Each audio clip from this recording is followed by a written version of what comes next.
Hello students, my today's lecture is on chemical reactions and equations, class 10th.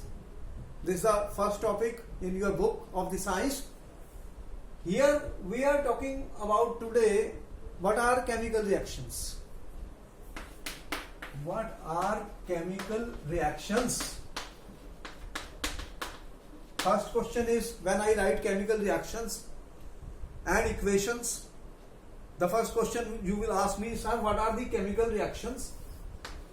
Students, around us there are so many reactions which are taking place. Are you aware of them? And let me give you examples, students. Let me talk of respiration. We are inhaling oxygen, and when we inhale oxygen, what happens?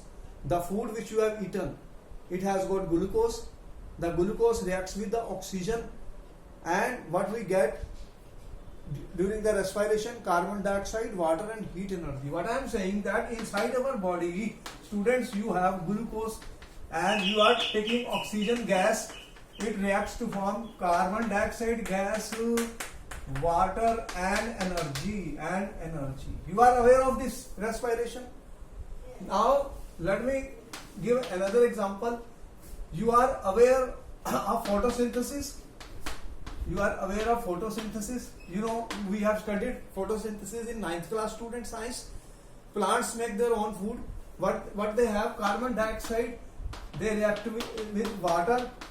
And you know what is happening in the presence of sunlight? In the presence of sunlight and chlorophyll. Chlorophyll, you are aware of green colored substance. What is happening? They are preparing their food. So they are preparing their food, students. If I say glucose, and what they are releasing is oxygen gas.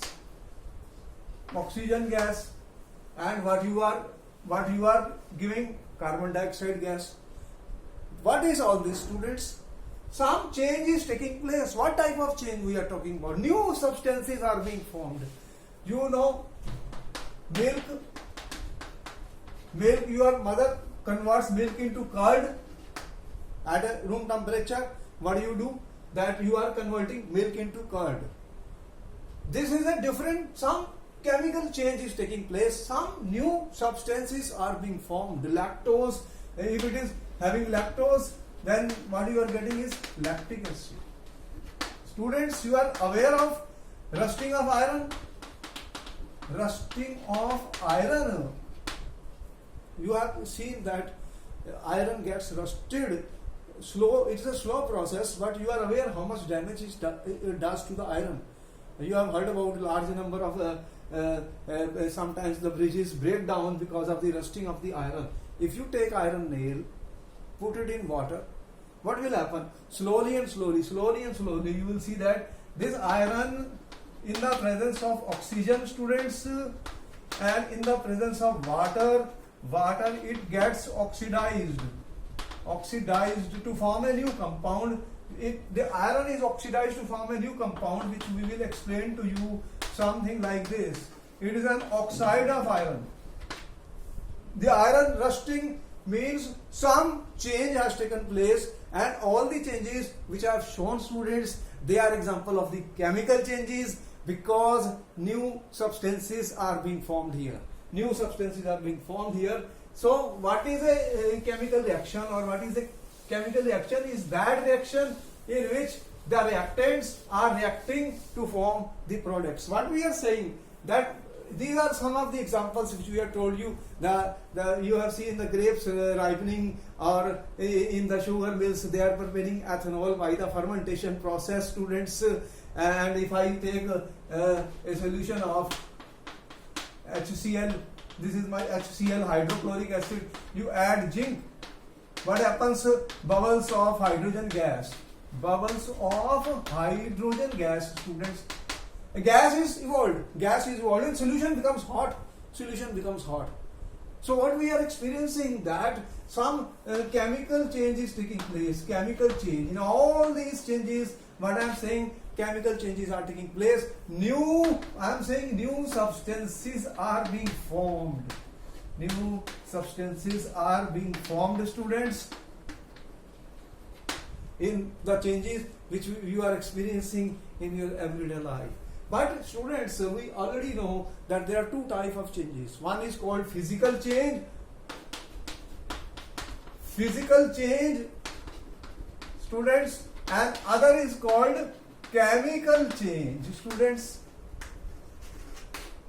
And you should know what is the difference between the physical change and the chemical change. In the students, you know that in physical change, the identity of the substance,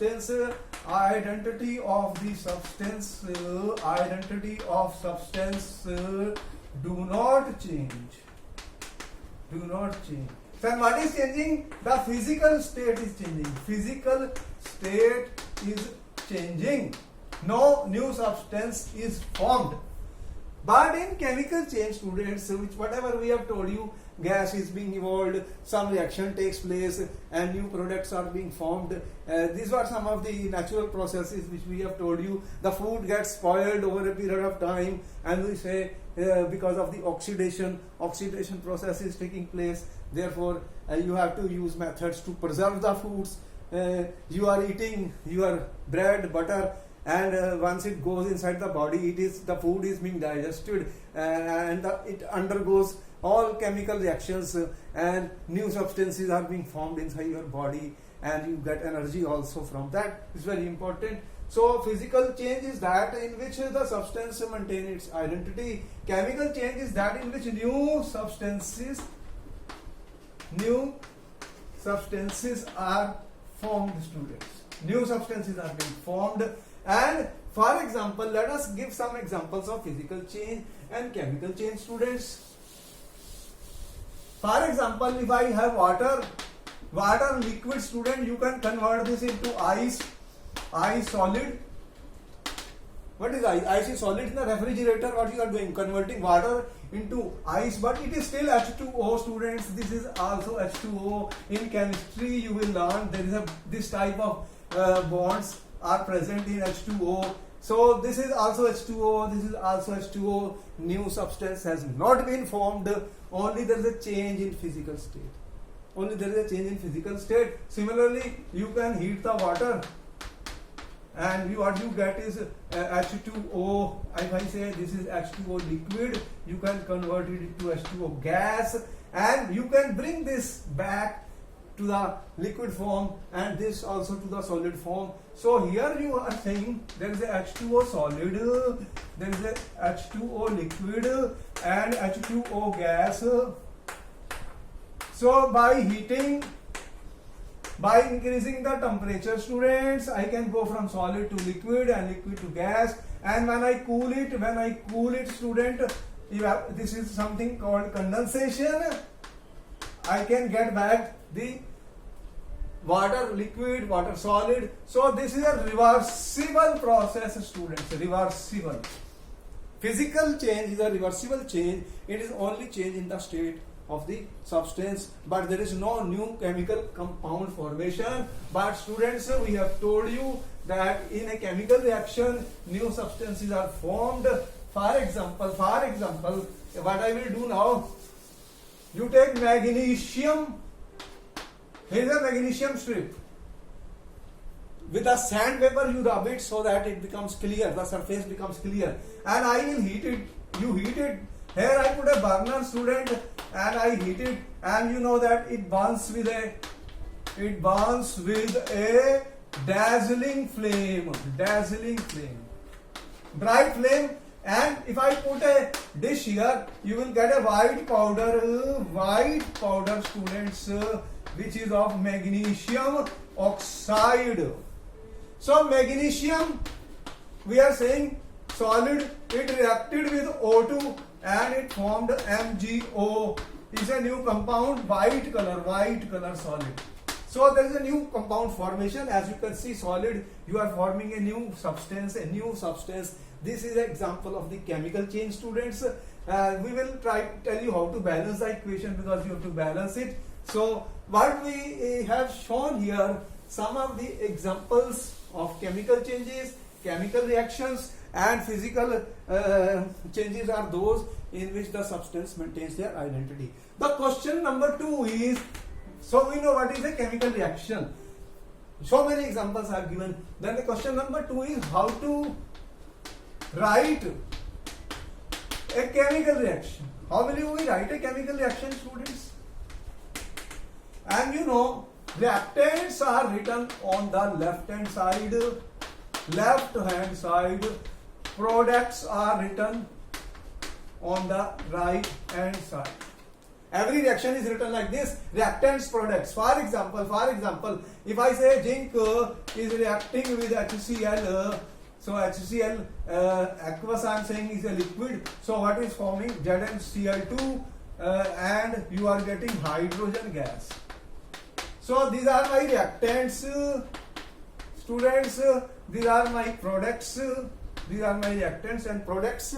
So we try to express them in symbols or formulas so that short form. These are called the short forms in which we express in terms of symbols, students. Formula.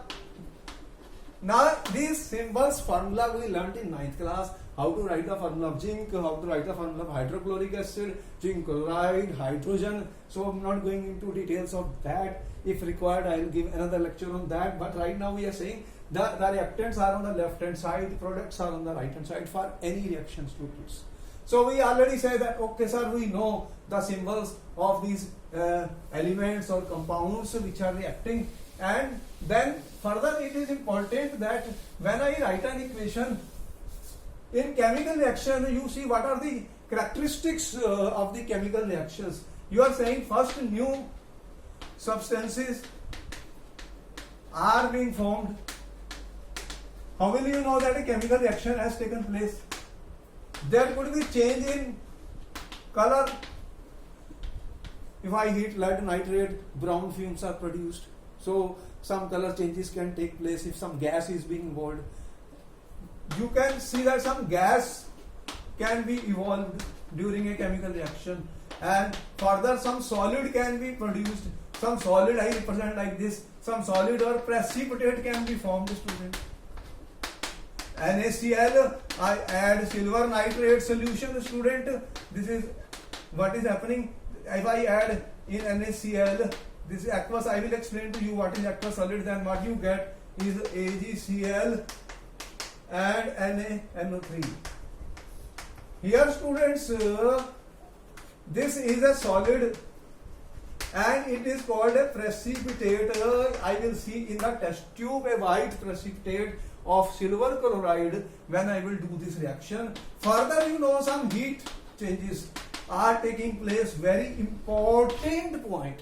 There heat can be evolved or heat can be absorbed. But in most of the reaction, when the reaction takes place, the container in which you are doing the reaction will become hot, and if you put a thermometer, temperature will rise. So there is a heat, there is an energy change in the reaction because students in 9th class you got some idea that the reaction involves breaking of the chemical bonds and formation of the new bonds.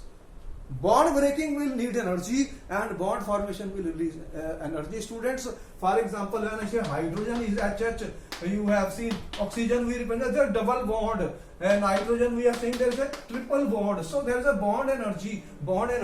Bonds break, and when bonds are formed, when this is formed, you know these two new bonds are being formed. So bond breaking, bond formation is a reason some heat changes do take place in the reaction. This also we will explain to you in our next lectures how all this happens. Further, students, the most important thing is to write the physical states.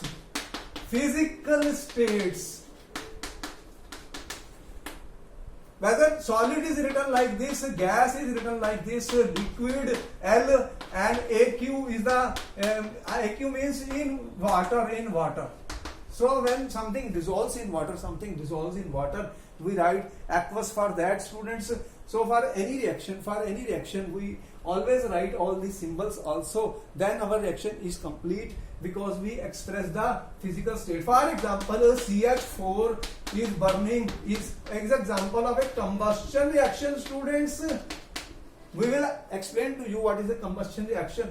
This is producing carbon dioxide gas, water, and this water could be gas or liquid, and heat energy. So in combustion reaction, methane is being burnt. We have to balance this equation all the time. We are saying carbon 1, and this is hydrogen 2, so we put it 2. So how many oxygen? 2 and 2, 4, so 2O2. So this is the combustion reaction of the methane. In your home also, the gas which you are burning is butane. It produces carbon dioxide, water, and heat energy. These are my reactants, these are my products, student. G means gas, G means gas, L means liquid. So we have to write S, G, L, etc. But in certain reactions, we have to also write the temperature, pressure, or use of some catalyst or other substances which may be present in the reaction. These are written this above the or below the arrow. On the arrow we will write whether the reaction is taking place in the presence of sunlight or electricity, or you are, what is the temperature of the reaction, what is the pressure of the reaction, and what type of catalyst has been used in the reaction. All these are written, students, when we take some examples of that. So what happens, for example, in this reaction I am adding hydrogen. Students, this reaction is done in the presence of nickel as a catalyst. I am heating it. This is called hydrogenation reaction. What I get is this compound. This is example of hydrogenation. So I am getting ethane gas, student, from this is my ethene. So what we find is nickel is a catalyst. Heat I have written. This is above or below the arrow. So all these things we have to write when we write the reactions in order to get more and more information from this, students. So students, the important point is how to balance a reaction. And why do we need to balance a reaction, students? Because of conservation of mass. I am saying conservation of mass, and you have to see that no atom can appear or disappear. The number of atoms on the left must be equal to the number of atoms on the right hand side. So the mass of the sum of the mass of reactant must be equal to sum of the mass of the products. Therefore, the reactions must be balanced whenever we write. For example, if I say iron is reacting with H2O to form Fe3O4 and hydrogen, and I am saying this, you have to balance this reaction, student. Balance. How to balance? See, I am talking of heat and trial method. So number of atoms left must be equal to number of atoms on the right. And here you see what I will use is the formula which has the largest number of atoms. First I will consider that. In this you find the maximum atoms are present in this.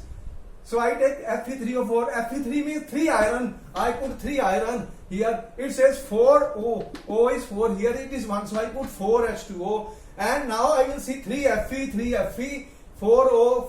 What is hydrogen here? 4 into 2, 8 hydrogens. Here I have 2, so I put 4 here. So now it has become balanced, students. Therefore, what I am trying to tell you, students, that a chemical equation has to be written whenever a chemical reaction takes place, and reactants are written on the left hand side, products on the right hand side, and I mentioned the physical state, solid, liquid, gas also, and then on the above the arrow, below the arrow I mentioned temperature, pressure, or a catalyst. Then I balance the reaction because conservation of mass says the sum of the mass of reactants must be equal to sum of the mass of the product, student. Therefore, number of atoms on the left must be equal to number of atoms on the right. Now atom can appear or disappear, so they can only change from one to other form. I cannot change the formulas of the compound, students. Only thing I can put the coefficients here. If half comes, then I multiply the whole equation by 2. But the formula which I use here is that one which has the largest number of atoms, on that I will choose that, and heat and trial I will balance the reaction. In my next lecture, students, I will talk more about this, I hope this you have understood, and you understand what is a reaction, how to balance a reaction, and how to write a chemical reaction. In my next lecture I will talk more about balancing and the types of reactions. Okay, bye bye.